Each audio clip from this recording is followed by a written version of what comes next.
Ambassador Jin Sojun sat in the Great Hall of the Galactic Concord and watched 846 species decide the fate of another.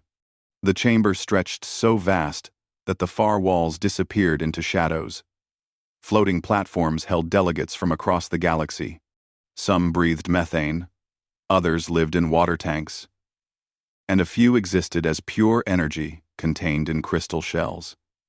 For 3,000 years, this place had kept peace between the stars. Today, they were voting to let an entire species die. Jin touched the translation device in his ear as Elder Zexthai of the Vorth Collective spoke. The words came through clear and cold.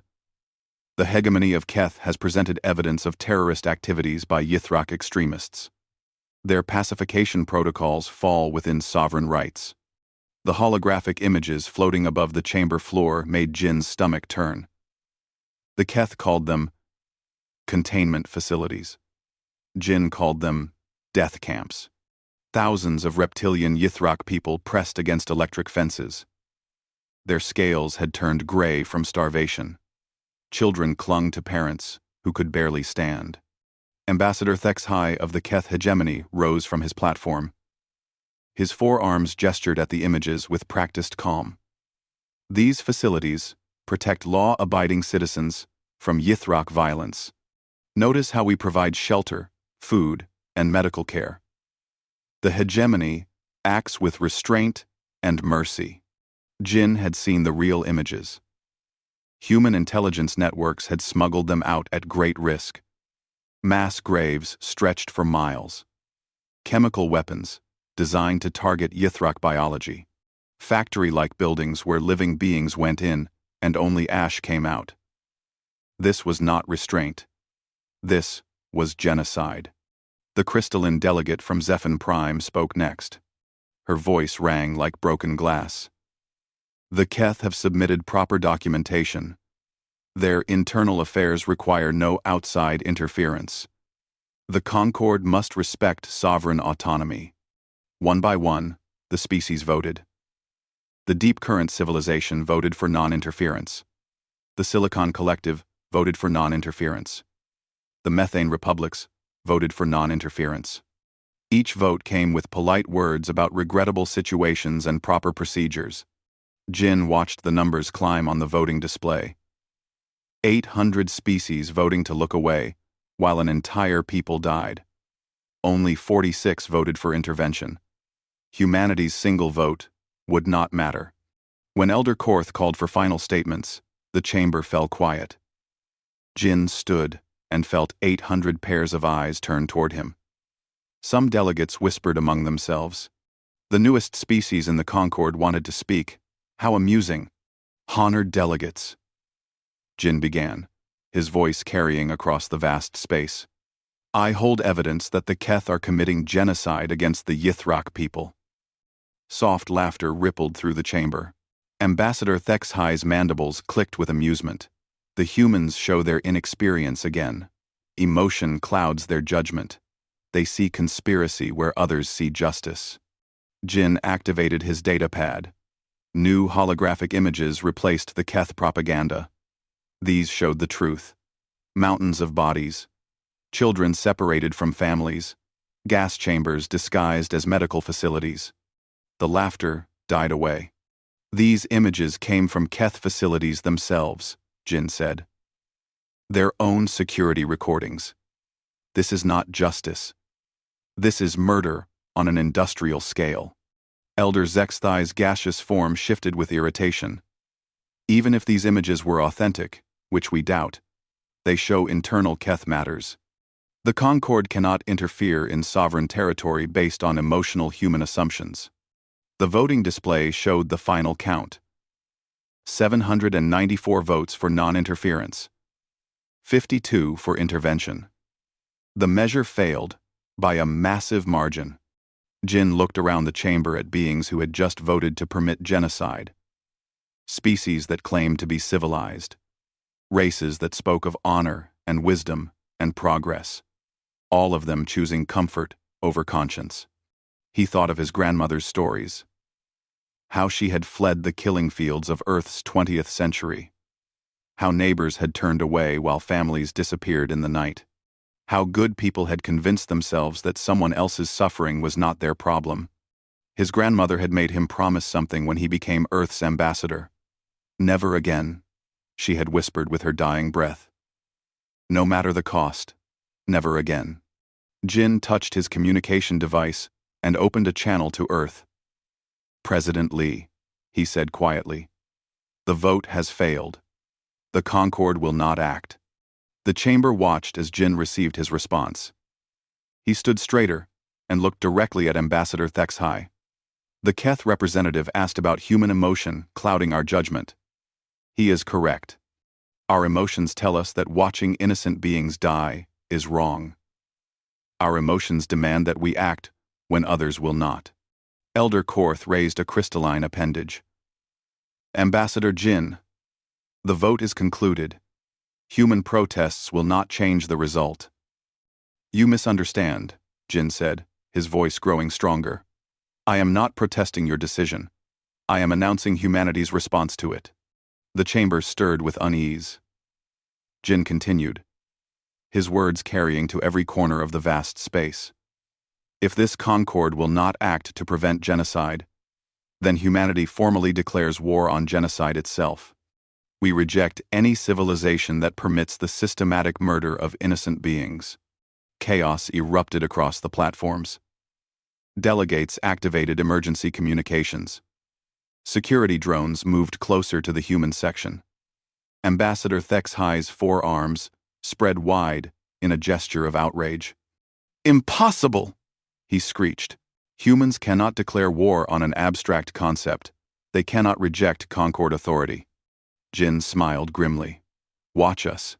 Effective immediately, humanity withdraws from all treaties, agreements, and protocols that prevent us from protecting the innocent. We will no longer honor laws that make us accomplices to murder. He looked around the chamber one final time. 800 species that had chosen convenience over conscience. Beings who would explain to their children why they did nothing, while others died. You have shown us what your civilization values, Jin said. Order over justice. Profit over principle. Comfort over courage. Very well. Civilization, as you define it, concludes here. Jin gathered his materials and walked toward the exit. Behind him, the chamber exploded in angry voices and demands for order. Security drones moved to block his path. Let him go, Elder Korth commanded. Let the humans leave. They will learn the price of defying the Concord. They will crawl back begging for mercy within a year. Jin paused at the chamber doors and turned back one final time. We will return to this place, he said. When we do, it will be to build something better on the ruins of what you call civilization. The great doors of the Galactic Concord closed behind the human ambassador. Above the chamber, the vote tally still glowed in the darkness. 794 species had chosen to let genocide continue. One species had chosen to stop it. President Lee Min-ho stood before the Global Assembly on Earth as news feeds across human space carried his words to every colony and station.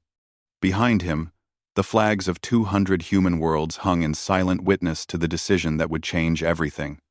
My fellow humans, he began, his voice steady despite the weight of what came next. 3 days ago, our ambassador to the Galactic Concord watched 800 species vote to permit genocide. They chose law over life, order over honor. We choose differently. The assembly hall remained perfectly quiet. Representatives from Mars, Europa, the outer colonies, and the generation ships that still traveled between stars listened to words that would reshape human destiny. Today, humanity withdraws from the Galactic Concord, Lee continued. We reject any system that makes us accomplices to murder. Our ships will no longer carry Concord identification. Our worlds will no longer follow Concord law. We stand alone, but we stand for something that matters. 2. Admiral Park Yun-seo watched the broadcast from the bridge of her flagship as the first human liberation fleet prepared for departure. Around her, officers worked at their stations with quiet determination. Through the viewports, she could see the other ships gathering. Converted colony vessels, mining ships, research stations, and even civilian transports.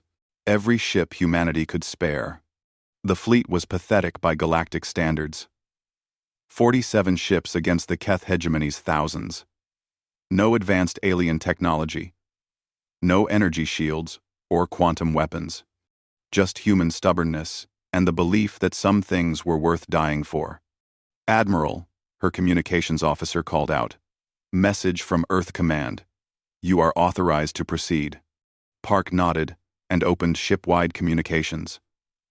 "All vessels. This is Admiral Park. We go now to Yithrak space. Not to conquer territory. Not to claim resources. We go to prove that when innocents cry for help, someone should answer." The fleet jumped to faster than light speed, leaving Earth behind. News of their departure spread across the galaxy within hours. On Concord worlds, the reaction was swift and predictable. Supreme Hegemon Vraltek of the Keth received the intelligence report in his war chamber on the capital world of Kethmore. His massive form dwarfed the holographic display showing human ship movements. 4 arms gestured dismissively at the data. 47 ships, he rumbled to his military commanders. The humans send 47 ships against the might of the hegemony. Have they lost their minds completely? 47 ships. Have they lost their minds completely? General QXVAR, his primary military advisor, studied the tactical display. Their ships are primitive, Supreme One. No shields. Basic weapons. Obsolete engines. Our border fleets could destroy them without difficulty. Then why do I sense unease among the Concord species? Vraltek asked, his 4 red eyes focusing on the intelligence feeds. Why are the Zephin crystals holding emergency sessions? Why do the Vorth speak of human unpredictability? The answer came 3 weeks later, when the humans reached the Keth border system of Yithkor. The Keth Third Fleet waited in formation, 200 warships arranged to crush the human force in a single, decisive battle. Admiral Kelthax commanded from the dreadnought Inevitable Victory. The human fleet arrived exactly as predicted. Admiral Park brought her ships out of faster-than-light travel in perfect formation, heading directly toward the Keth battle line. "Human fleet, this is Admiral Kelthax, of the Keth hegemony." The transmission crackled across space. "You have entered sovereign Keth territory without authorization. Withdraw immediately or face destruction." Park's reply came back immediately. "This is Admiral Park of the Human Liberation Fleet. We are here for the Yithrak refugees on the surface of Yithkor Prime. Release them and we will leave peacefully." Kelthax's mandibles clicked with amusement. "There are no refugees here. Only properly contained terrorists and their sympathizers. Withdraw or be destroyed." The Keth fleet moved forward in classic battle formation. Gun ports opened. Missile tubes loaded. Energy banks charged. This would be over quickly. Then the humans did something no military computer could predict. Instead of engaging the fleet, they scattered. Fast attack ships peeled off toward the planet's upper atmosphere. Transport vessels dove toward the surface under cover of jamming fields. The main battle group didn't retreat, they accelerated directly through the Keth formation, firing not at ships but at sensor arrays and communication relays. "What are they doing?" General Kexvar demanded from the command ship. "Why aren't they fighting properly?" Admiral Kelthax realized the truth too late. "They're not here to defeat us," he hissed. "They're here to rescue the prisoners." On the surface of Yithkor Prime, Captain Kim Hae-won led her assault team toward Containment Facility 17. The translator in her helmet converted the sounds of approaching Keth guards into tactical information. Behind her, 30 human Marines moved with practiced silence through the compound's outer perimeter. The facility held 12,000 Yithrak civilians. Men, women, children, and elderly beings packed into spaces designed for half that number. The conditions made Kim's training sergeant look gentle. No food for 3 days. 1 water ration per family. Bodies of those who couldn't survive, stacked outside the barracks. Charges set on the main gate. Sergeant Oju-1 reported. Medical teams standing by. Transport ships inbound. Kim activated her communication system, broadcasting on all frequencies in the Yithrak language. Attention people of Yithkor. We are humans.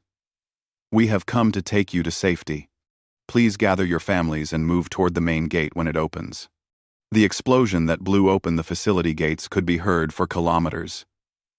Yithrak prisoners poured out. Many too weak to run. Others carrying children or supporting elderly relatives. Human medics moved among them, providing emergency care and guidance toward the landing zones. In space above, the Keth fleet finally regrouped and began pursuing the scattering human ships. But the humans had planned for this. Each rescue ship followed a different escape route. The Keth could not chase them all. Admiral Park, came the transmission from Captain Kim on the surface. 12,000 refugees secured. Beginning extraction now. Copy that, Captain, Park replied, watching Keth ships converge on her position. All ships, Phase 2. Cover the evacuation. The human warships turned and fought with desperate courage. They were outgunned, outmanned, and outnumbered. But they held the line long enough for every transport to reach orbit and jump to safety. The cost was severe. 7 human ships destroyed. 300 crew members killed. Another 100 wounded. But 12,000 Yithrak civilians lived. News of the rescue reached every corner of the galaxy within hours. On Concord worlds, government officials scrambled to downplay human actions as reckless terrorism. But in the coffee shops and market squares, ordinary citizens whispered different words. On New Zephani, a crystalline youth asked her parent why the Concord allowed genocide while humans fought to stop it. On Deep Current Homeworld, aquatic citizens organized prayer circles for human casualties. In the methane cities of Vorth space, activists demanded their government take action. Supreme Hegemon Vralthek watched the casualty reports with growing unease. His forces had won the battle. The human fleet was scattered and damaged. But something felt wrong. The humans lost 7 ships to save 12,000 terrorists, he said to General Kexvar. They achieved nothing. Yes, Supreme One. The general agreed. A pointless gesture. But across the galaxy, beings who had never heard of humanity before learned something new. There was a species that considered no sacrifice too great to protect innocence. A people who measured victory not in territory gained, but in lives saved. On the outer worlds of Keth space, rumors began to spread. The humans were coming. They brought no conquest, no slavery, no exploitation. They brought only one thing: hope. Dr. Choi Sang-mi stood in the center of organized chaos and watched 3 species learn to live together. Around her, the refugee camp on Kepler Station buzzed with activity. Yithrak children played games with human volunteers while their parents worked alongside human engineers to build new housing. In the medical bay, elderly Yithrak taught human doctors about reptilian biology. The numbers grew every day. 50,000 Yithrak survivors from the first rescue. Then Zelani refugees, whose homeworld had been pacified by Keth forces. Miran traders who refused to accept Concord sanctions against humanity, other species fleeing genocide, or simply seeking a place where protecting innocence mattered more than following orders. Dr. Choi called Commander Park Ji-1 from across the refugee center. We have a problem. Choi followed her to the communications center where displays showed supply reports from across human space. The numbers painted a grim picture. Food reserves down to 6 weeks. Medical supplies critically low. Rare metals needed for ship construction almost gone. The Concord sanctions are working, Park said quietly. No species will trade with us. Even the ones who privately support our actions Can't risk Concord retaliation. Choi studied the reports and felt the weight of 3 million refugees depending on human protection. Children who would starve if the supply lines failed. Families who had nowhere else to go. The price of conscience measured in empty stomachs and broken hearts. What does Admiral Park recommend? Choi asked. She says we can cut military operations and focus on maintaining what we already protect. Or we can continue rescuing people and hope we find a solution before everyone starves. Choi closed her eyes and thought of her grandmother's stories. How Korean families had shared their last bowls of rice with Chinese refugees during the war. How humanity had always chosen compassion over safety. Send a message to Admiral Park, she said. Tell her to keep rescuing people. We'll find a way to feed them. 3,000 light-years away, Supreme Hegemon Vralthek faced a different kind of problem. His military commanders stood around the strategic display showing the expanding zone of human operations. Red symbols marked refugee camps, green showed rescue fleets, and blue indicated supply lines. The pattern made no military sense. They're not trying to conquer territory, General Keksvar reported. They establish refugee centers, provide humanitarian aid, and move on. No permanent bases, no resource extraction, no strategic advantage gained. Vralthek's forearms gestured at the display with growing frustration. Then why can't we stop them? We have destroyed 17 human ships. We control every major world. How do 47 primitive vessels continue to operate in our space? The answer came from Intelligence Commander Yilex Hai. They use tactics we don't understand, Supreme One. They hide among asteroid fields, where our large ships can't follow. They recruit local populations to provide intelligence and supplies. Most confusing, they release prisoners after interrogation, instead of executing them. Release prisoners? Vralthek demanded. What kind of military strategy is that? The released prisoners spread stories about human treatment, Yilex Hai explained reluctantly. They say humans provide medical care for captured Keth soldiers, that they share their own food with prisoners, that they ask about families and promise to carry messages home. General Quexivar snorted in disgust. Weakness. The humans show weakness and expect it to help them. But Vralthek had ruled the hegemony for 300 years. He understood power in all its forms, and he was beginning to see something that terrified him. The humans weren't trying to defeat the Keth military. They were trying to defeat the idea that genocide was acceptable. The turning point came during the Battle of Sector 779. Admiral Park led a rescue operation to evacuate the Yithrak colony on Blessed Shore. The Keth had surrounded the planet with 300 warships, turning it into the perfect trap. Admiral, Captain Lee Jung-ho reported from the scout ship Defiance. Keth forces are spread across 17 orbital positions. No way to reach the surface without running the entire blockade. Park studied the tactical display from her command ship, Indomitable Will. Mathematics told her this was impossible. 300 enemy ships against her remaining 34. Even if they fought brilliantly, most of her people would die. But mathematics didn't account for messages flooding human communication channels. Volunteers from 43 different species had arrived in local space. Scientists from Zephon colonies, traders from deep current worlds, even young Vorth activists flying private ships. None of them had weapons, all of them flying human distress flags. "This is Captain Song Minjun of the Zephon vessel Crystal Hope," came the transmission. "We cannot fight, but we can witness. The galaxy will see what happens here." Deep current ship Flowing Tide, standing by to provide medical assistance to any wounded, regardless of species. Vorth transport Gentle Breeze, ready to carry refugees to safety. Admiral Park felt something she had never experienced in 30 years of military service. She was not alone. Beings from across the galaxy had come to help humanity protect the innocent. "All human ships," she broadcast. "Begin rescue operations. All volunteer vessels. Maintain safe distance but broadcast everything. The galaxy will see today that some fights are worth having. The battle lasted 18 hours. Human ships darted through Keth formations like schools of fish, always moving, always adapting. They took terrible losses. 20 ships destroyed, 2,000 crew members killed. But they evacuated every Yithrak civilian on Blessed Shore. Commander O Juwan's ship was captured during the final phase of evacuation.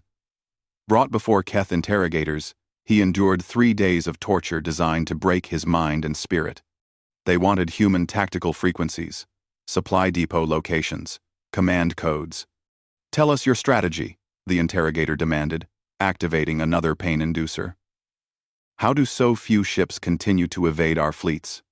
O smiled through broken teeth and spoke words that would be remembered long after the war ended. "You want to know our strategy? We choose to be human. That means we protect those who cannot protect themselves, even if it kills us." The interrogator struck him again. "That is not strategy. That is insanity.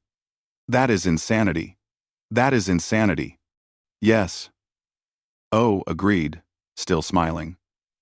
"From your perspective, it probably looks that way."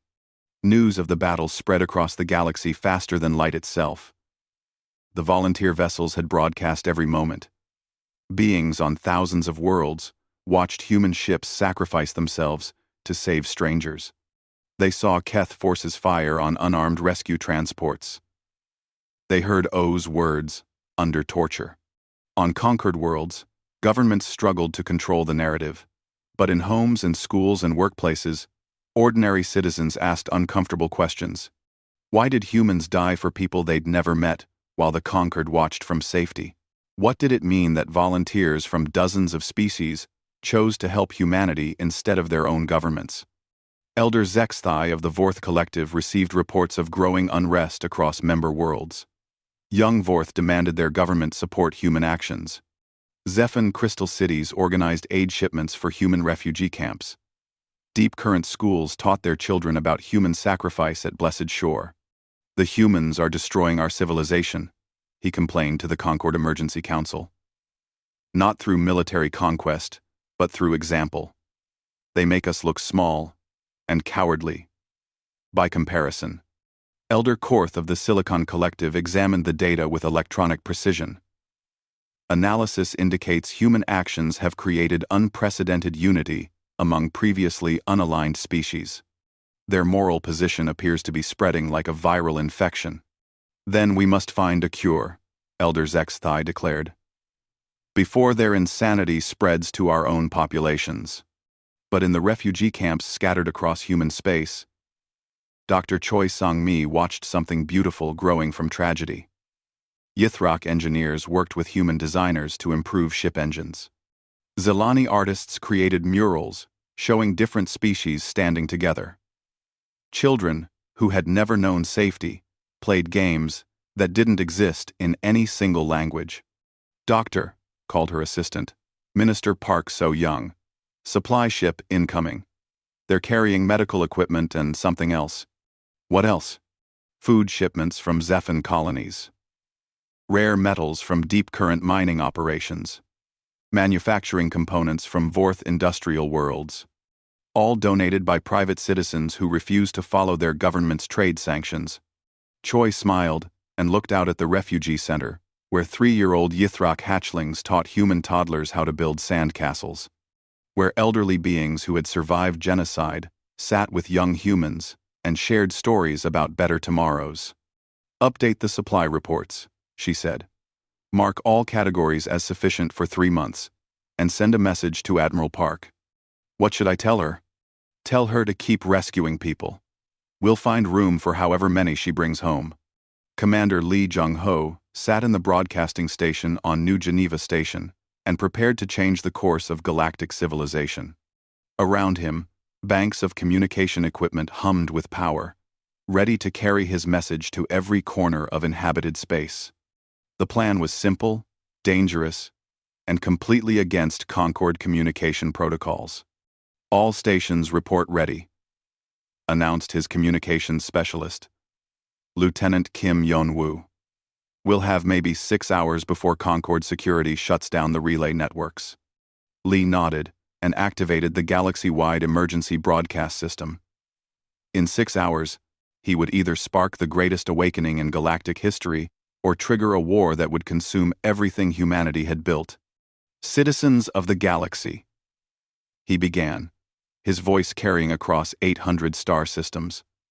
My name is Commander Lee Jung-ho of the Human Information Corps. What you are about to see has been hidden from you by your governments and the Galactic Concord. The first images appeared on screens across known space. Not propaganda, not edited war footage. Simple, devastating truth. Keth concentration camps filmed by human reconnaissance drones. Mass graves discovered by rescue teams. Chemical weapons facilities that turned living beings into ash. On Zephyr Prime, crystalline citizens gathered around public displays in shocked silence. The images showed horrors their government had voted to permit. Children their own leaders had condemned to death through inaction. Lee's broadcast continued. The Concord tells you this is legal. They say sovereign rights matter more than innocent lives. But you can see the truth for yourselves. The next set of images showed human rescue operations. Volunteers carrying wounded Yithrok children to medical transports. Human engineers building homes for refugee families. Doctors sharing their own food rations with patients from 6 different species. This is what happens when someone chooses to act, Lee said. This is what your governments call terrorism and extremism. Beings who had never met each other, learning to live together in safety. On Deep Current homeworld, aquatic citizens floated motionless in their great assembly chambers. Watching displays show the contrast between human action and Concord indifference. Elder Minister Thal Jenth felt the currents of public opinion shifting beneath him like a geological upheaval. The broadcast continued for 4 hours before Concord forces managed to shut down the relay networks. But 4 hours was enough. Copies of the transmission spread through private communication channels. Underground networks carried the images to worlds where governments tried to block them. On Methane World 7, young Vorth activists projected the images onto government buildings. Zephyr Crystal Cities organized silent protests where thousands of citizens stood motionless, holding pictures of rescued refugee children. Deep Current activists painted human symbols on their skin and refused to remove them. President Lee Min-ho received the first diplomatic contact 3 days later. Not from the Concord leadership, but from Supreme Hegemon Vralthek himself. President Lee. The Keth leader's transmission began with barely controlled rage. Your species has gone too far. The Concord will not protect you from hegemony retaliation much longer. Lee's response was brief and final. We never asked for Concord protection. We asked for Concord action to stop genocide. You refused. Now you want to negotiate. Too late. The real diplomatic message came from an unexpected source. A private transmission from Elder Zexthai's own daughter. A young Vorth named Velsina, who had joined the volunteer fleets helping human operations. President Lee, her message began. My generation did not vote for this genocide. We will not remain silent while our leaders permit murder. 43 worlds have formed an independent coalition to support human actions. We call ourselves the Alliance of Conscience. The alliance grew with stunning speed. Young beings from species across the galaxy abandoned their government's policies and chose human moral leadership instead. They couldn't fight wars, but they could provide supplies, intelligence, and most importantly, legitimacy. On Blessed Shore, now renamed Liberation, the first Mixed Species Council met to establish new principles of governance. Representatives from the Alliance worlds joined human delegates and refugee community leaders in building something the galaxy had never seen. Ambassador Jin Seo-jun, back from his confrontation with the Concord, watched beings from 17 species work together to write a new charter. No single species controlled the process. Every decision required consensus. Every voice carried equal weight. Article 1. Read the Yithrok representative whose family had been saved at Facility 17. No law, treaty, or government authority supersedes the right of innocent beings to exist in safety. The Zelani delegate, a survivor of Keth pacification, added the second principle. Any being or government that commits genocide, permits genocide, or profits from genocide thereby forfeits all claim to legitimacy or protection. The document they created became known as the Charter of Universal Rights. Within weeks, it spread across Alliance worlds and beyond. Citizens printed copies and posted them in public spaces. Students read it aloud in schools. Workers carried it in their personal effects. The Concord response was swift and harsh. Elder Korth announced that any species leaving Concord membership would face immediate economic sanctions and military action. Trade agreements would be canceled. Diplomatic relations severed. Protection from hostile neighbors withdrawn. The humans have infected loyal species with their emotional instability, he declared to the emergency session. This contagion must be contained before it spreads further. But the contagion had already spread too far to contain. On 43 worlds, governments faced massive civil unrest as their own populations demanded withdrawal from the Concord. On 12 others, military forces refused orders to enforce Concord sanctions against human allies. The crisis reached its peak when Keth forces launched Operation Final Solution, a massive assault designed to destroy human civilization once and for all. 5,000 Keth warships, supported by Concord member fleets, converged on human space with orders to eliminate every refugee center and humanitarian station. The target was New Haven, the largest refugee world where 800,000 beings from 17 species had found safety under human protection. The symbolism was deliberate. Destroy the place where humans showed their weakness, and the alliance would collapse. Admiral Park Yun-seo received word of the incoming fleet while inspecting new housing construction for Miran refugees. The numbers were impossible. 5,000 enemy ships against her remaining 57 vessels. Even with Alliance support ships, they were outnumbered 100 to 1. Admiral, Captain Song Min-jun reported from orbit. Long-range sensors detect the Keth fleet approaching. They'll reach New Haven in 6 hours. Park looked around at the children playing in the refugee center courtyards. Beings who had never known safety now building lives together. Families who existed because humans had chosen to act instead of watching. Send word to all stations, she ordered. Full evacuation protocols. We have 6 hours to move 800,000 beings to safety. Admiral, Song's voice carried uncertainty. Even if we successfully evacuate everyone, where can they go? The Keth fleet will pursue any ships we launch. Park smiled grimly. They'll pursue human ships, but not Alliance vessels. Signal our volunteers. Today we find out if 43 species will stand with us when everything depends on it. The answer came within the hour. Not 43 species. Not 100. Over 200 independent fleets arrived in New Haven space, flying the blue and white flags of the Alliance of Conscience. Ships from species that had never worked together before, united by the simple belief that protecting innocence mattered more than following orders. Captain Song stared at his tactical display in wonder.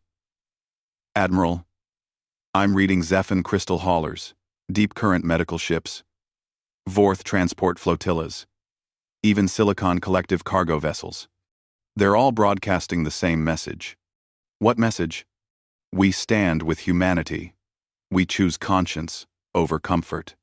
The Battle of New Haven lasted 3 days and changed the course of galactic civilization. Not because humanity's tiny fleet defeated the massive Keth armada, but because 800,000 refugees were evacuated to safety by volunteer ships from across the galaxy. As Keth forces bombarded empty buildings and deserted streets, the galaxy watched something unprecedented unfold. 200 species had chosen human moral leadership over their own governments. Citizens had rejected the authority of leaders who permitted genocide. Elder Zexthai received the casualty reports in his chamber on Vorth Prime. Minimal Alliance military losses. Complete evacuation of New Haven. The Keth fleet had won a tactical victory and suffered a strategic catastrophe. The humans have lost another world, he said to his advisors. Why do I feel like we're the ones who have been defeated? The answer came from his own daughter's next transmission. Because, honored father, you have been. The Alliance now includes 312 species. We control 40% of galactic trade routes. Most importantly, we have something you never understood. We have a reason to fight that doesn't depend on profit or territory or power. What reason is that? Because it's right. 6 months after the Battle of New Haven, Ambassador Jin Sojun stood on the surface of a world that no longer existed in any official records. The planet once called Yithrak Prime had been renamed Liberation by its returned inhabitants. Around him, construction crews worked to rebuild cities that the Keth had turned to ash. The sight filled him with quiet pride. Yithrak engineers worked alongside human architects and Zephan crystal shapers to create something new. Not just rebuilt cities, but communities designed for beings from dozens of species to live together in harmony. Ambassador Jin called Minister Park So-young, approaching through the construction site. The delegates are ready for the opening ceremony. Jin nodded and walked toward the great assembly hall that would host the first convention of free worlds. 312 species had sent representatives to this gathering. Not governments, most of those had collapsed or been overthrown by their own populations. These delegates represented the will of beings who had chosen conscience over comfort. The hall buzzed with translation devices converting hundreds of languages into comprehensible meaning. Crystalline Zephan sat beside aquatic deep current in specially designed chambers. Gaseous Vorth mingled with solid-state silicon beings. Former enemies worked together to build something the galaxy had never seen. Jin took his place at the podium and looked out at faces, sensors, energy patterns, and communication nodes representing 8 trillion sentient beings. They had come to create new principles of galactic governance based on a simple idea. Protecting innocence mattered more than anything else. Delegates of the Alliance, he began, his words carried by translation systems to every being present. 6 months ago, humanity left this hall after watching the Galactic Concord vote to permit genocide. Today we return to build something better from the ashes of that failed civilization. The document they created over the following weeks became known as the Human Protocols. Not because humans wrote it, but because human actions had inspired every word. The principles were simple enough for children to understand and strong enough to reshape galactic civilization. No government, law, or treaty could supersede the right of innocent beings to exist safely. Any entity that committed, permitted, or profited from genocide forfeited all claims to legitimacy. Protection of the vulnerable took precedence over profit, tradition, or convenience. Truth mattered more than political stability. Dr. Park So-young, now serving as Director of Post-Conflict Recovery, worked in the rehabilitation centers established across former Keth space. The work challenged everything she knew about justice and healing. How do you help someone who committed genocide find their way back to being part of civilization? Dr. Park called her assistant, former Keth scientist Yilek Thar. The morning session participants are ready. Park entered the circle, where 20 former Keth military officers sat with human therapists, Yithrak survivors, and Zalani peace workers. 6 months ago, these beings had been enemies. Today, they worked together to understand how ordinary people could become complicit in mass murder. General Kexvar, she said to the former Keth commander, "You've been working on your memory reconstruction. What did you discover?" The massive warrior lowered his head in shame. "I discovered that I convinced myself the Yithrak were not really people. I created distance between their suffering and my conscience. I followed orders because questioning them seemed more dangerous than committing murder. And now? Now I understand that the humans were right. There are some orders that must be refused, even if refusal means death.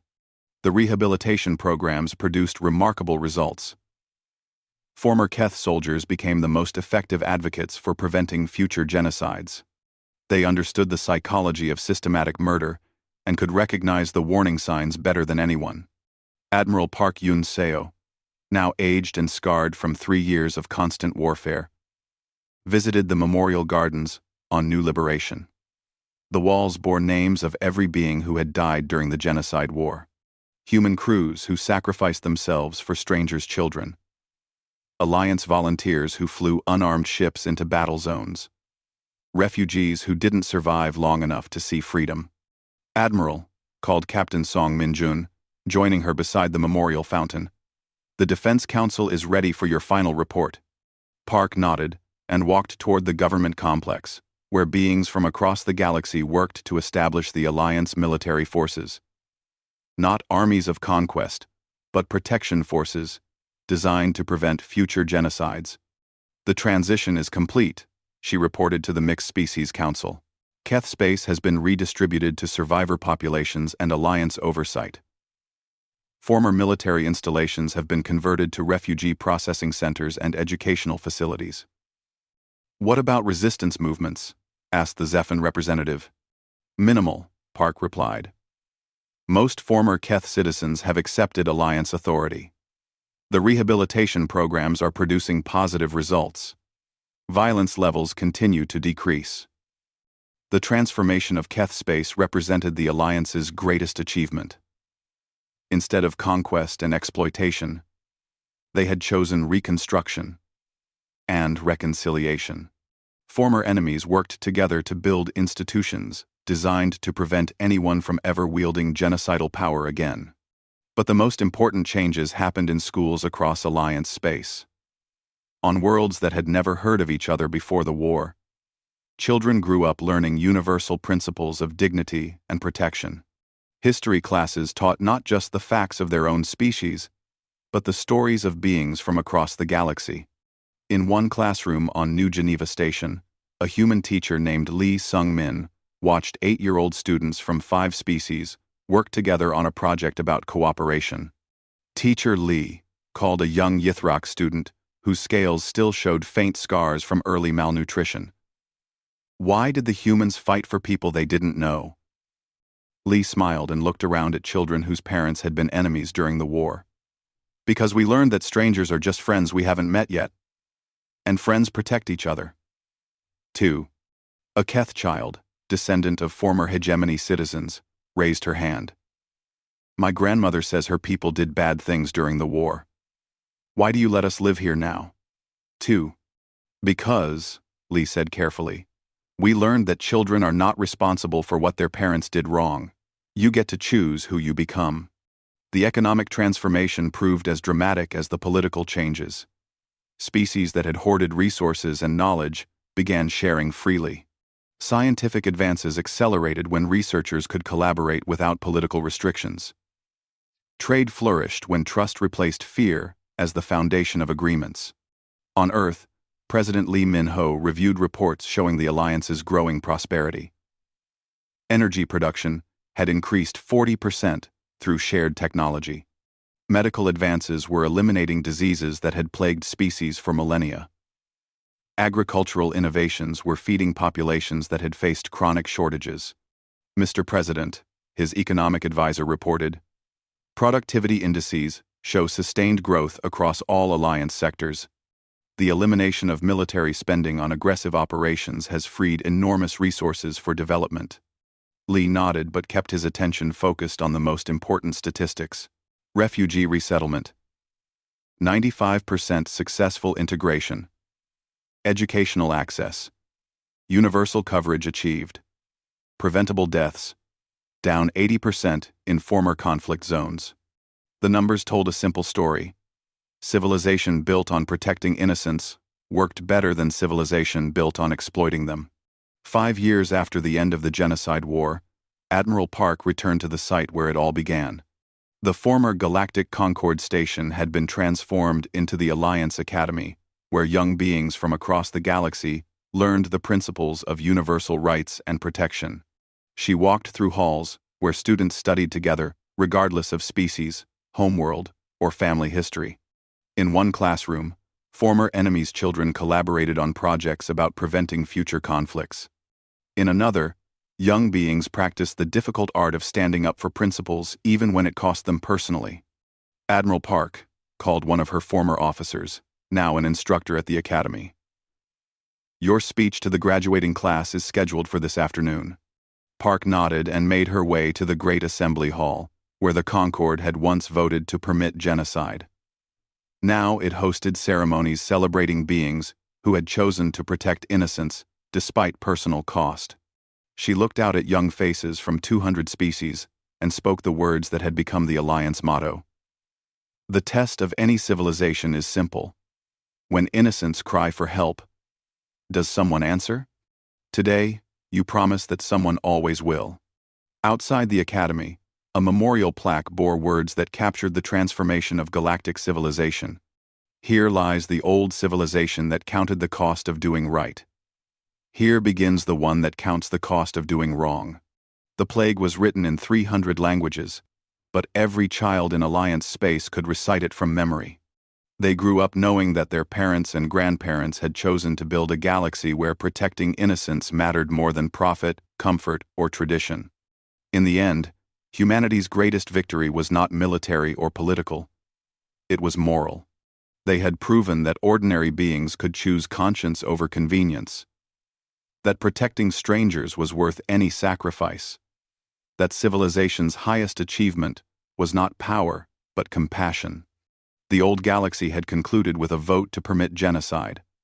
The new one began with a promise that such votes would never be taken again. And in schools across Alliance space, children learned that the most important words in any language were simple ones. We will help. We will protect. We will not abandon you. Some promises, they learned, were worth keeping regardless of the cost.